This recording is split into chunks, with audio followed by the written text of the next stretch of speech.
আল্লাহ আমার রব, এই রবি আমার সব। দামে দামে তন মনে তারি অনুভব। তোমার দুনিয়াতে আমি যেদিকে তাকাই, অথই নিয়ামতে ডুবে আছি সবাই। পাক পাখালির গানে শুনি তসবি কলরব, তসবি কলরব। আল্লাহ আমার রব, এই রবি আমার সব। আসসালামু আলাইকুম, আলহামদুলিল্লাহ, আসসালাতু ওয়াসসালাম আলা রাসূলিল্লাহ। প্রিয় দর্শক, আপনারা যারা দেশে আছেন প্রবাসে, সবাইকে জানাই অনেক অনেক প্রীতি ও শুভেচ্ছা। শুরু হলো অ্যান্টিবায়োটিক এবং লাভ হলো নিবেদিত অনুষ্ঠান আপনার জিজ্ঞাসা। আপনাদের সাথে আছি আমি জয়নুল আবেদিন আজাদ, আর আপনাদের মনে জায়গা প্রশ্নের জিজ্ঞাসার জবাব দিচ্ছেন বিশিষ্ট আলেম ডক্টর মোহাম্মদ সাইফুল্লাহ।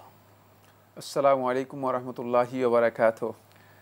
প্রিয় দর্শক, চলুন তাহলে জিজ্ঞাসার জগতে। শুরুতে একটি ইমেল, এটি পাঠিয়েছেন শারমিন আক্তার। লিখেছেন, অনেকে বলেন বৃহস্পতিবার রোজা রাখার মানত করলে বা এমনি নফল হিসেবে রাখতে চাইলে শুধু বৃহস্পতিবার নাকি রোজা রাখলে হবে না, সাথে জুমাবারেও রোজা রাখতে হবে।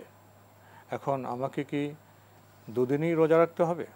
প্রথম কথা হচ্ছে, বৃহস্পতিবার, শুধু বৃহস্পতিবার যদি কেউ রোজা রাখার মানত করে থাকেন, তাহলে বৃহস্পতিবার রোজা রাখতে কোনো ধরনের কোনো আলেমের দ্বিমত নেই, তিনি রাখতে পারবেন। মানত করলে আপনি যে কোনো দিন রোজা রাখতে পারবেন, কারণ মানত যেদিনের করেছেন সেদিনই আপনাকে সিয়াম পালন করা হচ্ছে ওয়াজিব। বাকি নফল সিয়াম যদি কেউ বৃহস্পতিবার রাখতে চান, নবী সাল্লাল্লাহু আলাইহি ওয়াসাল্লাম হাদিস দ্বারা সাব্যস্ত হয়েছে তিনি এই সিয়ামও বৃহস্পতিবার আদায় করতে পারবেন। এর জন্য বৃহস্পতিবারের সাথে শুক্রবার মিলিয়ে রাখতে হবে, এ কথা সঠিক নয়। শুধু এককভাবে বৃহস্পতিবারের সিয়াম পালন করা, শুধু এককভাবে সোমবারের সিয়াম পালন করা, এটি জায়েজ, সুন্নাহ দ্বারা প্রমাণিত হয়েছে। বরং রাসূলুল্লাহ সাল্লাল্লাহু আলাইহি ওয়াসাল্লাম সুন্নাহর মধ্যে এটি রয়েছে, নবী সাল্লাল্লাহু আলাইহি ওয়াসাল্লাম সোম এবং বৃহস্পতিবার এই দুদিনই সিয়াম পালন করতেন। সুতরাং এককভাবে যদি কেউ বৃহস্পতিবারে সিয়াম পালন করে থাকে, নফল হোক, সুন্নাহ হোক, অথবা অন্য কোনো সিয়াম হোক, এটি জায়েজ রয়েছে। এর জন্য শর্ত নয় যে এর সাথে একদিন আগে অথবা একদিন পরে সিয়াম পালন করতে হবে। শুক্রবার ইনক্লুড করার বিষয়টি সঠিক নয়। শুধু জুমাবারে কি রোজা রাখা যাবে? না, শুধুমাত্র জুমাবারকে সিয়ামের জন্য খাস করা নবী সাল্লাল্লাহু আলাইহি ওয়াসাল্লামের হাদিস দ্বারা নিষিদ্ধ এসেছে। সুতরাং সেক্ষেত্রে কেউ শুধু শুক্রবারে সিয়াম পালন করা এটি সুন্নাহ পরিপন্থী কাজ। নামাজরত ব্যক্তির সামনে দিয়ে যাওয়া যায় না। এখন এই অবস্থায় ওই ব্যক্তি যদি 2 বা 4 রাকাত শেষ করে সালাম ফিরান, তখন কি ওনার সামনে দিয়ে যেতে পারবো, নাকি উনি সম্পূর্ণ নামাজ শেষ হলে তারপর যেতে হবে? নামাজরত ব্যক্তির সামনে দিয়ে যাওয়া যায় না, কিন্তু তিনি যদি সালাম ফিরান, তাহলে তিনি তার সালাম ফিরানোর পর আর নামাজরত নয়, তার সামনে দিয়ে যেতে কোনো বাধা নেই। তিনি 12 রাকাত নামাজ পড়বেন তারপর যেতে হবে এমন কথা নেই। না না, তিনি সালাম ফিরানোর সাথে সাথেই সালাত তার শেষ হয়ে গিয়েছে, তার সামনে দিয়ে যেতে কোনো ধরনের বাধা নেই। যেহেতু তিনি সালাম ফিরিয়ে সালাত থেকে ফারেক হয়ে গিয়েছেন, অবসর হয়ে গেছেন, সেক্ষেত্রে আপনি তার সামনে দিয়ে যেতে পারবেন। কিন্তু মানে সেক্ষেত্রে খেয়াল রাখতে হবে যে যিনি সালাত আদায় করতেছেন, নফল সালাত আদায় করলে তিনি অবশ্যই সূত্রা দিয়ে নফল সালাত আদায় করবেন। তার সামনে একটা কিছু দেবেন যার মাধ্যমে যাতে করে লোকেরা চলাচল করতে পারে মসজিদের মধ্যে, অথবা এমন জায়গায় সালাত আদায় করবেন না যেখানে মানুষ ডিস্টার্ব হতে পারে। এটা সুন্নাহ পরিপন্থী কাজ, এটাও সুন্নাহ পরিপন্থী কাজ। দ্বিতীয় নম্বর হচ্ছে, যদি দেখেন যে তিনি সালাত আদায় করতেছেন অনেক লং টাইম, আপনার যেতে হবে। আপনি যদি দূরে থাকেন, আপনি তার সিজদার বাইরে জায়গা দিয়ে আপনি অতিক্রম করে চলে যেতে পারবেন। এটা হচ্ছে শুধুমাত্র তার সিজদার যতটুকু জায়গা রয়েছে এই জায়গা দিয়ে অতিক্রম করা আপনার জন্য নিষিদ্ধ। কিন্তু আপনি যদি সামনে দিয়ে চলে যান দূর থেকে, তাহলে আপনার জন্য এটা নিষিদ্ধ নয়, আপনি যেতে পারবেন। তিনি নামাজ পড়ছেন, তার দণ্ডায়মান অবস্থা থেকে তার সেজদা যে জায়গাটুকু, এখান থেকে এর দূর এর মাঝে যেতে পারবেন, এর মাঝে যেতে পারবেন, সেজদার সামনে দিয়ে যেতে পারবেন, এর দূর দিয়ে মানে চলে যেতে পারবেন, যে কোনো জায়গা দিয়ে চলে যেতে পারবেন। এটা শুধুমাত্র নিষিদ্ধ হচ্ছে তার মানে সিজদা পর্যন্ত যতটুকু জায়গা রয়েছে এতটুকু জায়গার সামনে দিয়ে অতিক্রম না করা। কারণ হচ্ছে এতে তার সালাতের মনোযোগ নষ্ট হতে পারে। তারপরে হতে পারে যে মানে সালাত কাট করে দিতে পারে, বিচ্ছিন্ন করে দিতে পারে তাকে। কারণ একজন ব্যক্তি আসলে তখন মানে সে মানে সালাত থেকে সরে যেতে পারে। এই জন্য মানে এটা নিষেধ করা হয়েছে। বাকি আপনি যদি 5 হাত দূর দিয়ে চলে যান, সালাতরত ব্যক্তি তো মানে আপনাকে দেখারই সুযোগ নেই, তিনি তো আর মানে মসজিদের মধ্যে চতুর্দিকে তাকিয়ে আছেন সালাত আদায় করতেছেন, আপনি সেজদার পরে যদি 1 হাত দূর দিয়েও যান, জি না, দেখার কথা নয়। জি, আমরা জানলাম প্রিয় দর্শক, আমাদের হাতে আরও একটি ইমেল। এটা যিনি পাঠিয়েছেন নাম প্রকাশে অনিচ্ছুক লিখেছেন, এনটিভিতে আয়োজিত ইসলামিক অনুষ্ঠানটির আমি একজন নিয়মিত দর্শক। আমার দুটি প্রশ্ন। এক, আমার সামর্থ্য আছে কিন্তু আমি ঋণগ্রস্ত, এই অবস্থায় কোরবানির হুকুম কি হবে? সামর্থ্য আছে কিন্তু আমি ঋণগ্রস্ত, মানে এই বক্তব্য তো শুদ্ধ হয়নি। ঋণগ্রস্ত অর্থ সামর্থ্য নেই। আপনি কিভাবে এটাকে সামর্থ্য থাকলে তো প্রথমে ঋণ ঋণ পরিশোধ করবেন? হ্যাঁ, আপনি কিভাবে এটাকে মানে বিবেচনা করছেন? সুবহানাল্লাহ। এই টাকা ঋণ মাথার উপর নিয়ে মানে ইমানদার ব্যক্তি মানে অন্যের দায় নিয়ে মানে তিনি মানে মাথার উপর একটা বিশাল বোঝা নিয়ে ঘোরার মতো। সুতরাং আপনি ঋণ আগে পরিশোধ করুন, ঋণ আগে পরিশোধ করুন, ঋণ পরিশোধ করুন। কারণ ঋণের কারণে আল্লাহ রাসূল সাল্লাল্লাহু আলাইহি ওয়াসাল্লাম তার মৃত সাহাবীর সালাতে জানাজাতে রাসূলুল্লাহ সাল্লাল্লাহু আলাইহি ওয়াসাল্লাম সালাত আদায় করতে রাজি হননি, সালাত আদায় করতে রাজি হননি। সুতরাং সামর্থ্য আছে কিসের ভিত্তিতে বলেছেন? সামর্থ্য নেই এখানে। ঋণ আগে পরিশোধ করুন, ঋণ পরিশোধ করার পর আপনি দেখবেন যদি অতিরিক্ত আপনার কাছে টাকা থেকে যায় তাহলে সামর্থ্য আছে। ঋণ রেখে তখনই কোরবানি দিবেন। হ্যাঁ, তখন কোরবানি দিবেন। আর কোরবানি যদি টাকা না থাকে কোরবানি দিবেন না। কিন্তু ঋণ রেখে সামর্থ্য আছে এই কথা বলা শুদ্ধ নয়। দুটো মিলছে না। জি, মোটেও মিল নেই। মোটেও আসলে ঋণের বিষয়টি সম্পর্কে মোটেও মিল নেই। আমরা তেমন বোধহয় আর সচেতন ঋণকে না, অনেকে সতর্ক মনে না। করে থাকে যে খুব ঋণ লঘু কোনো বিষয় ব্যাপার মনে নয়। করে। হ্যাঁ, লঘু বিষয় মনে করছেন, মনে করেন যে ঋণ কোনো ব্যাপার নয়। না, ব্যাপারটি এমন নয়, বরং ঋণ হচ্ছে মানে এত ভয়ঙ্কর বোঝা যে যেটা আপনাকে হতে পারে যে একেবারে ধ্বংস করে দিতে পারে, মানে এত ভয়ঙ্কর। সুতরাং ঋণ মাথায় রেখে চলবেন না। যে সমস্ত বন্ধুগণ ঋণ মাথায় রেখে চলেন তারা কিন্তু ক্ষতিগ্রস্ত। ঋণ অত্যন্ত ভয়ঙ্কর জিনিস। ঋণ থেকে নিজেকে, এই জন্য আল্লাহ রাসূল সাল্লাল্লাহু আলাইহি ওয়াসাল্লাম মানে আল্লাহ তাআলার কাছে আশ্রয় চেয়েছেন। মিন গালাবাতিদ দাইনি ওয়া কাহরির রিজাল, ঋণের আধিক্য থেকে আল্লাহ তাআলার কাছে আশ্রয় চেয়েছেন। মানে আমাদের খেয়াল রাখতে হবে যে মানে সেক্ষেত্রে আমরা মানে ঋণকে মনে করতেছি এটা খুবই ঋণ আছে, আমার সামর্থ্য আছে না। তা আপনি সামর্থ্যই বুঝেন নাই, ঋণও বুঝেন নাই। ঋণ অর্থই হচ্ছে আপনি বিশাল একটা দায়ের মধ্যে দায়বদ্ধ রয়ে গিয়েছেন। মানে এই মুহূর্তে যদি মৃত্যু হয় তাহলে হতে পারে যে আপনার জানাজার সালাত পর্যন্ত আদায় করা হবে না, মানে এই ধরনের অবস্থা। কারণ ওই ঋণ মানে ঋণের কারণে আপনাকে মানে কবরস্থ করা হবে না। লোকেরা, আল্লাহর বান্দা মুসলমানগণ আপনার জানাজার সালাতে অংশগ্রহণ করবে না। সুতরাং এটি অত্যন্ত কঠিন একটি বিষয়। ফলে আল্লাহ রাসূল সাল্লাল্লাহু আলাইহি ওয়াসাল্লাম একটি হাদিসের মধ্যে বলেছেন, জিবরিল আমিন আলাইহিস সালাতু ওয়াসসালাম মানে এসে মানে শহীদের ফজিলতের ব্যাপারে আমাকে বলতেছিল যে মানে শাহাদাতের মানে শহীদকে সকল কিছু থেকে আল্লাহ সুবহানাহু ওয়া তাআলা এই যে বিশাল মর্যাদা, নিজের জীবন, নিজের সম্পদ সব কিছু দিয়ে আল্লাহর রাস্তায় উৎসর্গ করে দিয়ে চলে গিয়েছে, বিলিয়ে চলে গিয়েছে। জীবন দিয়ে এত সহজ নয়, এত সহজ নয়। সেখানে আল্লাহর রাস্তায় জীবন দিয়ে চলে গিয়েছে। আল্লাহ রাসূল সাল্লাল্লাহু আলাইহি ওয়াসাল্লাম বলেন যে তার সব কিছু ক্ষমা করে দেওয়া হবে ইল্লা দাইন, ঋণ ছাড়া।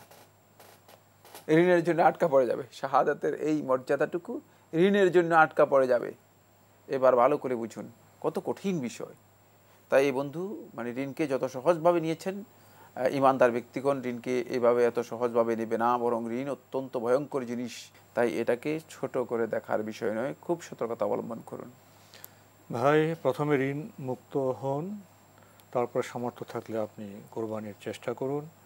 আপনি আরও লিখেছেন, এক শরিক কোরবানির মাঝে দুজনে মিলে শেয়ার করা যাবে কি?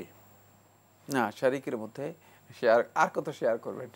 এতটুকুই তো বিশাল উদারতা। সাত ভাগের এক ভাগ শরিক হলেন, দুজনে মিলে একটা করা। কোরবানি তো হচ্ছে একটাই হবে, একটা পশু শুধু, মানে একটাই আল্লাহ রাব্বুল আলামিনের সন্তুষ্টির জন্য করা। এটা হচ্ছে কোরবানির চেতনা, এটা হচ্ছে কোরবানির বিধান, এটা হচ্ছে কোরবানির মানে আসল। আল আসলু ফিল উদহিয়াতি যাবহু মানে যাবিহা, যে কোনো একটা জবে করতে হবে, একটা প্রাণী অবশ্যই জবে করতে হবে। একটা প্রাণী জবে করা হচ্ছে কোরবানির আসল মূলনীতি। কিন্তু যেহেতু উম্মতের অনেক লোকেই একটি পশু জবে করতে সামর্থ্যবান নাও হতে পারে, এই জন্য রাসূল সাল্লাল্লাহু আলাইহি ওয়াসাল্লাম এক্ষেত্রে শেয়ারিংয়ের অথবা মানে শেয়ার করার সুযোগ দিয়ে দিয়েছেন। সেক্ষেত্রে উট এবং গরুতে মানে সর্বোচ্চ 7 জন পর্যন্ত শেয়ার করার অনুমতি রাসূলুল্লাহ সাল্লাল্লাহু আলাইহি ওয়াসাল্লাম দিয়েছেন, যেটি জাবির ইবনে আব্দুল্লাহ থেকে সহিহ মুসলিমের হাদিস দ্বারা প্রমাণিত হয়েছে। তাই এইটা অনুমোদন, শুধুমাত্র রুখসত। কিন্তু আপনার যদি সামর্থ্য থাকে তাহলে আপনি একটি পশু জবে করবেন। আর কোরবানির এটা হচ্ছে আসল। আর কোরবানির সুন্নাহ কি, সেখানে প্রসঙ্গত এই প্রশ্নের মধ্যে নেই, কিন্তু এই প্রশ্নের উত্তর বাইরে। সেটা হচ্ছে সুন্নাহ হচ্ছে একাধিক পশু জবে করবেন সামর্থ্য অনুযায়ী। তো আপনি আশ্চর্য হবেন, আল্লাহ নবী সাল্লাল্লাহু আলাইহি ওয়াসাল্লাম 63টি জবে করেছেন। তা আমরা তো আসলে জবে করি না। তাহলে বোঝা গেছে নবী সাল্লাল্লাহু আলাইহি ওয়াসাল্লামের কোরবানি অনুযায়ী আমরা তো কোরবানি দিচ্ছি না। আর নবী সাল্লাল্লাহু আলাইহি ওয়াসাল্লামের সামর্থ্য সম্পর্কে আপনি খুব ভালো করে লক্ষ্য করুন, হাদিসগুলো দেখেন নবী সাল্লাল্লাহু আলাইহি ওয়াসাল্লামের, যে লাকাদ হাল্লা হালালুন আলা আলি মুহাম্মদ সুম্মা হালালুন সুম্মা হালালুন, যে আল্লাহ রাসূল সাল্লাল্লাহু আলাইহি ওয়াসাল্লাম বলতেছেন যে রাসূল সাল্লাল্লাহু আলাইহি ওয়াসাল্লাম পরিবারের উপর এক মাস পরিপূর্ণ অতিক্রম করে গেছে, তারপরে দ্বিতীয় মাস অতিক্রম করে গেছে, তৃতীয় মাস অতিক্রম করে গিয়েছে, যে চুলার মধ্যে আগুন জ্বালানো হয়নি। চুলার মধ্যে আগুন জ্বালানো হয়নি, শুধুমাত্র পানি, মানে কালো দুইটা জিনিস, পানি আর খেজুর, মানে শুকনা খেজুর আর পানি, এই দুটি মোহাম্মদ সাল্লাল্লাহু আলাইহি ওয়াসাল্লাম পরিবারের খাবার ছিল। সেখানে নবী সাল্লাল্লাহু আলাইহি ওয়াসাল্লাম 63টি কোরবানি করেছেন। তাই আপনি খুব ভালো করে খেয়াল করেন, সুন্নাহ হচ্ছে যেটা, সেটা হলো একাধিক কোরবানি করা, একটি নয়। আমাদের হাতে একগুচ্ছ প্রশ্ন, নাম প্রকাশে অনিচ্ছুক, লিখেছেন, একজন দায়ী হবার জন্য আমাকে কি কি গুণাবলী অর্জন করতে হবে? ধন্যবাদ, খুবই গুরুত্বপূর্ণ প্রশ্ন, অবশ্য ব্রড কোশ্চেন, কোনো সন্দেহ নেই। দায়ী যিনি দাওয়াতের কাজ করে থাকেন, আল্লাহর সন্তুষ্টির জন্য আল্লাহর দিকে মানুষদেরকে দাওয়াত দিয়ে থাকেন, তিনি হচ্ছেন দায়ী আল্লাহ। আর তার ফজিলতের বিষয়টি আল্লাহ সুবহানাহু ওয়া তাআলা কুরআনে কারীমের মধ্যে খুবই গুরুত্ব দিয়ে বলেছেন, ওমান আহসানু কাওলাম মিম্মান দাআ ইলাল্লাহি ওয়া আমিলা সালিহান ওয়া ক্বালা ইন্নানি মিনাল মুসলিমিন, যে তার চেয়ে কার কথা উত্তম হতে পারে, কার কথা সবচেয়ে সুন্দর হতে পারে, যে মিম্মান দাআ ইলাল্লাহ, যে মানুষদেরকে আল্লাহর দিকে আহ্বান করবে, ওয়া আমিলা সালিহান, এবং নেক আমল করবে, ওয়া ক্বালা ইন্নানি মিনাল মুসলিমিন, আর এই ঘোষণা দিবে যে আমি মুসলিমদের একজন, আমি অনুগতদের একজন। এখানে আমি কয়েকটি পয়েন্ট আলোচনা করব, যেটি সেটা হলো এই দাওয়াতের মৌলিক যেই বিষয়টি, সেটি হলো দা ইলাল্লাহকে প্রথমে যে বৈশিষ্ট্য থাকতে হবে, সেটা হলো দাওয়াতের বুনিয়াদ তার কাছে থাকতে হবে। কিসের উপর ভিত্তি করে তিনি দাওয়াতটা দিচ্ছেন? দাওয়াতের বুনিয়াদ হচ্ছে আখলাক, চরিত্র। আখলাক বলতে আমরা অনেকে চরিত্র বুঝি, আখলাকের কেউ কেউ অনুবাদ চরিত্র করেছেন, এই অনুবাদটি শুদ্ধ, কোনো অসুবিধা নেই। তবে আখলাকের মৌলিক, মানে যে অনুবাদটি মানে সঠিক, অথবা অভিধান থেকে যে অনুবাদটি ব্যাপক রয়েছে, সেটা বোঝা যায় আখলাক হচ্ছে ব্যবহার। আসলে মানে চরিত্র বললে মানে ভারী ভারী মনে হয় যেন অন্য কিছু, কিন্তু ব্যবহারটা আমরা অনেকের কাছেই খুব ইজি মনে হয়। এই জন্য বিহেভিয়ার্সটা আখলাকের মৌলিক মানে দলিল, আচরণটা, হ্যাঁ, এটা মৌলিক দলিল আখলাকের। ফলে এটাকে ব্যবহার হিসেবে যদি আপনি বুঝাতে পারেন, তাহলে লোকেরা বুঝতে পারবে যে আপনার ভিতরের সাইড থেকে বাহিরের সাইডটা আপনার কোন ধরনের, সেটা বুঝতে পারবে। কারণ আখলাকের কিছু দিক রয়েছে যেগুলো ভিতরের, কিছু সাইড রয়েছে বাহিরের সাইডটাই হচ্ছে বিহেভিয়ার্স, বাইরের সাইডটাই হচ্ছে মূলত ব্যবহার। এজন্য এটা হলো দাওয়াতের বুনিয়াদ। যদি দাঈ ইলাল্লাহের আখলাক না থাকে, আমি অনুরোধ করব অত্যন্ত বিনয়ের সাথে দাওয়াতি কাজে না যাওয়াই ভালো। কারণ তিনি যেখানে মানে গড়তে যাবেন সেখানে ভেঙে ফেলবেন, যেখানে তিনি মানে উন্নতির জন্য যাবেন সেখানে তিনি ভয়ঙ্কর অবনতি তৈরি করবেন, যেখানে তিনি মানে ভালো একটা কিছু করতে চাইবেন সেখানে তিনি আসলে খারাপ করে ফেলবেন, মানে হিতে বিপরীত হয়ে যাবে। যেখানে মুনকার করার মানে মারুফ করার কথা, সেখানে মারুফটা হয়তো বড় ধরনের মুনকারে পরিণত হয়ে যেতে পারে, আশঙ্কা থাকবে। আমি বলতেছি হয়ে গেছে, কল্যাণের জায়গায় অকল্যাণ হয়ে যেতে পারে। এই জন্য মানে এই বুনিয়াদ প্রথমে তৈরি করতে হবে, বুনিয়াদ থাকতে হবে দাঈ ইলাল্লাহ। দ্বিতীয় নম্বর পয়েন্ট যেটা, সেটা হলো এই দাঈ ইলাল্লাহকে আল্লাহ রাসূল সাল্লাল্লাহু আলাইহি ওয়াসাল্লাম তার অন্যতম বৈশিষ্ট্য উল্লেখ করেছেন, কুল হাযিহি সাবিলি আদউ ইলাল্লাহি আলা বাসীরাতিন আনা ওয়া মান ইত্তাবা'আনি। এর প্রথম পয়েন্ট আপনি বলে দিন, হাযিহি সাবিলি, এটাই আমার রাস্তা, আদউ ইলাল্লাহ, আল্লাহর দিকে আমি আহ্বান করে থাকি, আনা, আমি, ওয়া মান ইত্তাবা'আনি, এবং আমার যারা অনুসরণ করে থাকে তারা সবাই আলা বাসীরা, জ্ঞানের ভিত্তিতে। অবশ্যই কোরআন এবং সুন্নাহর জ্ঞানে দীপ্ত হতে হবে, আলোকিত হতে হবে। কোরআন এবং সুন্নাহর যদি জ্ঞান না থাকে, তাহলে তিনি দাওয়াতি কাজে ইনভলভ হবেন না। কোনো জাহিল ব্যক্তি দাওয়াতি কাজে ইনভলভ হওয়া, তিনি নিজেও দাওয়াতের ক্ষতি করবেন, নিজেরও ক্ষতি করবেন, পথভ্রষ্ট হবেন। ফাদাল্লু আদাল্লু, আল্লাহ রাসূল সাল্লাল্লাহু আলাইহি ওয়াসাল্লাম আরেকটি হাদিসের মধ্যে বলেছেন, ফাদাল্লু, তারা নিজেরাও পথভ্রষ্ট হবে, ও আদাল্লু, এবং অন্যদেরকে পথভ্রষ্ট করবে। সুতরাং এই কাজ জাহিলদের জন্য নয়। এখানে খেয়াল রাখতে হবে যে কোরআন এবং হাদিস, কোরআন এবং সুন্নাহর যে জ্ঞান রয়েছে, এই জ্ঞানে নিজেকে পরিপুষ্ট করতে হবে, এই জ্ঞান দিয়ে নিজেকে সমৃদ্ধ করতে হবে। এটা হলো অত্যন্ত গুরুত্বপূর্ণ পয়েন্ট। 3 নম্বর পয়েন্ট যেটা, সেটা হলো দাঈ ইলাল্লাহ, যিনি দাওয়াতি কাজ করবেন তাকে অবশ্যই দাওয়াতের ইনতিলাকাহ, মানে দাওয়াতের শুরু কি সেটা বুঝতে হবে। কি মানে দাওয়াত কি জিনিস দিয়ে করবেন, কিসের দাওয়াতের কোনটি, মানে কোনটি প্রায়োরিটি পাবে, কোনটি প্রায়োরিটি পাবে না, কি দিয়ে শুরু করবেন, কি দিয়ে শুরু করবেন দাওয়াতটা। কারণ দাওয়াতের মানে লেজ দিয়ে যদি আপনি শুরু করেন, মানে মাথা যেটা রয়েছে মাথা বাদ দিয়ে, তাহলে তো দাওয়াত হবে না, তাহলে ক্ষতিগ্রস্ত হবে। এই জন্য আপনাকে মানে এই কথা জানতে হবে যে দাওয়াতের শুরু কি, সেটা আপনাকে খুব ভালো করে জেনে নিতে হবে। ফলে আল্লাহ রাসূল সাল্লাল্লাহু আলাইহি ওয়াসাল্লাম মুআয ইবনে জাবাল যখন ইয়ামানে পাঠাচ্ছিলেন, তখন বলে দিচ্ছেন, ফালিয়াকুন আউওয়ালা মা তাদউ ইলাইহি, তুমি সর্বপ্রথম যেদিকে লোকদেরকে আহ্বান করবে, শাহাদাতু আল্লা ইলাহা ইল্লাল্লাহ ওয়া আন্না মুহাম্মাদুর রাসূলুল্লাহ, সেটা হচ্ছে তাওহীদের দাওয়াত হতে হবে। তাওহীদকে উপেক্ষা করে, শাহাদাতকে উপেক্ষা করে, মানে আপনি যদি মানে এখন আমরা অনেকেই মানে দেখা যাচ্ছে যে ওই যে আমরা দাওয়াতি কাজ করতেছি, দাওয়াতি কাজ কিসের, হয়তো ইখতিলাফি কয়েকটা মাসআলা নিয়ে লোকদের মধ্যে বিতর্ক তৈরি করে দিচ্ছেন, লোকদের মধ্যে ফিতনা তৈরি করে দিচ্ছেন। দাওয়াতের মানে মৌলিক কন্টেন্ট মানে সম্পর্কে জ্ঞান থাকতে হবে। আর এই কন্টেন্টের জ্ঞানের মধ্যে প্রথম জানতে হবে যে আসলে কোন দিকে আপনি দেখেন কোন দিকে দাওয়াত দিবেন। ওয়ালাকাদ বাআসনা ফি কুল্লি উম্মাতি রাসূলা আন ইবুদুল্লাহ ওয়া ইজতানিবুত তাগুত, সূরা আন-নাহলের মধ্যে আল্লাহ সুবহানাহু ওয়া তাআলা বলেন যে প্রত্যেক উম্মতের কাছে আমি রাসূল প্রেরণ করেছি, এই রাসূলদেরকে একটাই নির্দেশ দিয়েছি, সেটা হচ্ছে আন ইবুদুল্লাহ, আল্লাহ তাআলার ইবাদত করবে, তাওহীদ, ওয়া ইজতানিবুত তাগুত, তাগুতকে বর্জন করবে, তাগুতকে বর্জন করবে। তাওহীদের মূল মানে নির্দেশনা দেওয়া রয়েছে। সুতরাং তাওহীদের শুরু যদি দাওয়াতের মধ্যে না আসে, তাহলে দাওয়াতের মধ্যে আপনি বড় ধরনের বিচ্যুতি তৈরি করবেন।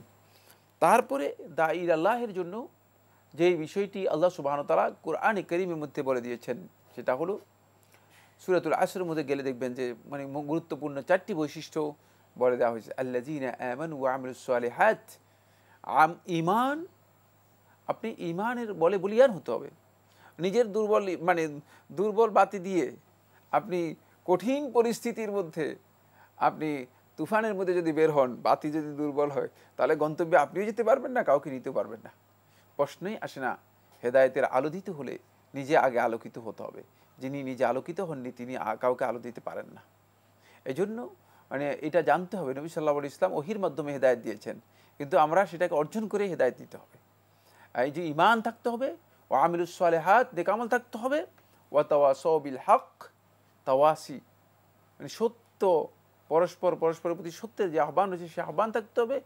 এরপরে আস-সাবরু আলা আযান নাস, মানুষ এর কষ্ট, দাওয়াতি কাজ মানে একেবারেই এটা মসৃণ পথ নয়, মানে গেলেন আর লোকেরা আপনাকে ফুল দিয়ে মানে স্বাগতম জানাবে। অথবা নবীরা কি অপরাধী ছিল? নবীরা কি কোথাও অপরাধ করেছেন? সমাজের কাছে তারা কি মানে অপরিচিত ছিল? প্রশ্নই আসে না।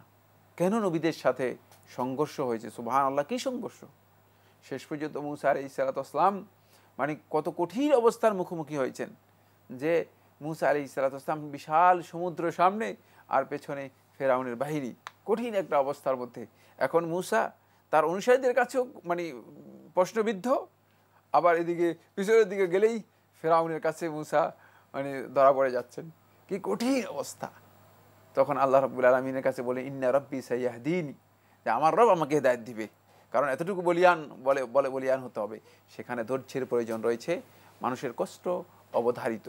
এই জন্য আল্লাহ সুবহানাহু ওয়া তাআলা এই আয়াতের মধ্যে বলে দিয়েছে, ওয়া তাওয়াসাউ বিস সাবর, ধৈর্য অবশ্যই থাকতে হবে। এই বৈশিষ্ট্যগুলো যদি আমরা অর্জন করতে পারি, তাহলে দাওয়াত ইলাল্লাহের কাজে আমরা সমৃদ্ধ হতে পারবো। আর অধৈর্য ব্যক্তি দাওয়াতি কাজে ব্যর্থ হয়ে যাবেন, তিনি একজন সফল দায়ী হিসেবে কাজ করতে পারবেন না। প্রিয় দর্শক, আমরা খুবই গুরুত্বপূর্ণ বিষয়ে অবগত হলাম।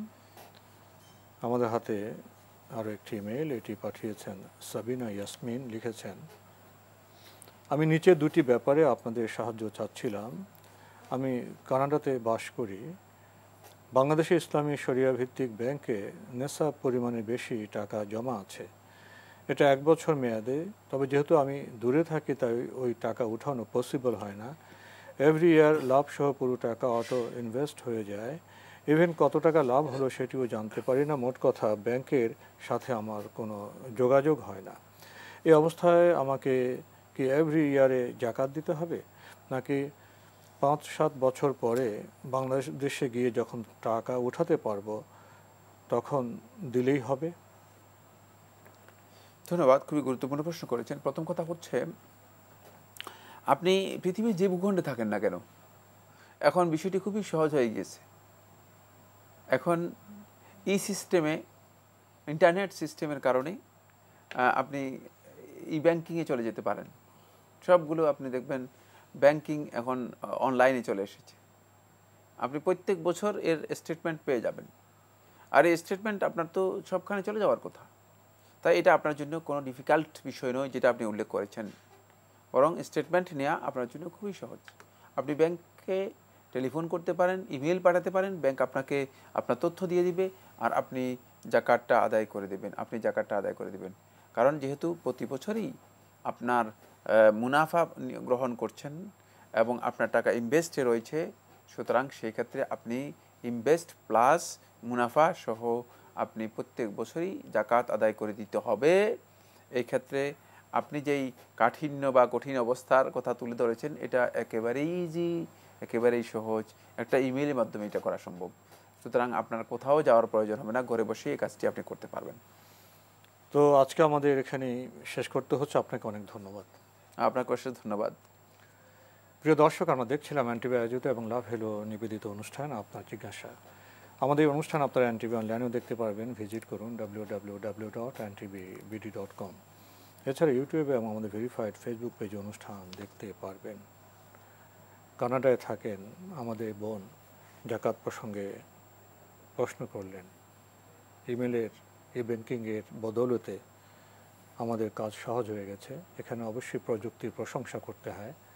এখানে আমাদের ব্যবস্থাপনাগত ত্রুটি, ব্যবস্থাপনায় আমরা সক্ষম হলে আমাদের জাকাত বলি, অন্যান্য অঙ্ক বলি, সবই আমরা সহজে করতে পারি। আসুন আমরা ব্যবস্থাপনায় আরও সক্ষম হই।